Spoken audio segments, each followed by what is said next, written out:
Movies, man. Sometimes people make movies quite literally for the sake of making them. They don't care about critics, they don't care about money, they just want to make a movie. And I am slowly beginning to believe that the studios behind the TCU have that mindset, because after hearing and reading about this new Peter Pan horror movie, I am convinced that this studio is not even trying anymore. They're just going to make whatever they want and slam it all together like a smash burger in order to make their horror Avengers movie later down the line, just because they love making movies. But besides the point, I'm here to talk about Peter Pan because I've been following the evolution of this universe very obsessively, and we got brand new news about this horror movie, which is still being filmed and is planning to be released by Halloween this year. But anyways, the first piece of news about this movie is the story, and that's that the movie is going to follow a young woman named Wendy Darling who's going on a quest to find her brother Michael, who is imprisoned by an evil Peter Pan. But guess what? There's more, because this movie has some unexpected fan service, because our main character is going to come across Tinkerbell, who is also a heroin addict because she thinks that booger sugar is pixie dust. But overall, this movie is just Wendy tracking down her brother and stopping Peter Pan, who by the way looks like this in the horror movie. Like, this is the horror version of Peter Pan that we are going to get in this film, and he's going to be played by Britain's Got Talent contestant Martin Portlock. Now that's the plot of the horror movie, but you may be wondering, how is this similar or different to the original Peter Pan?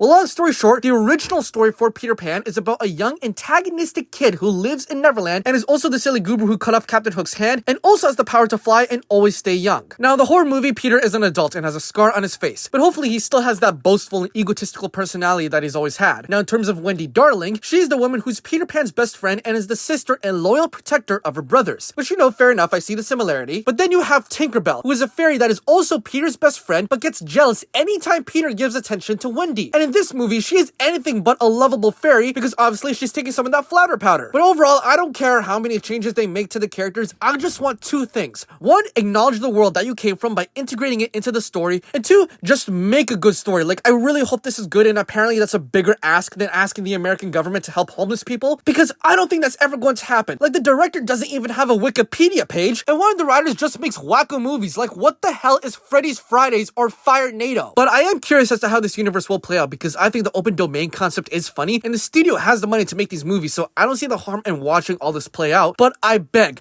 just actually try to make a decent movie, because you can't keep getting away with weak ChatGPT slasher movies for long, especially considering that the novelty of your open domain shtick will wear off like an Air Force One. But yeah, that's it.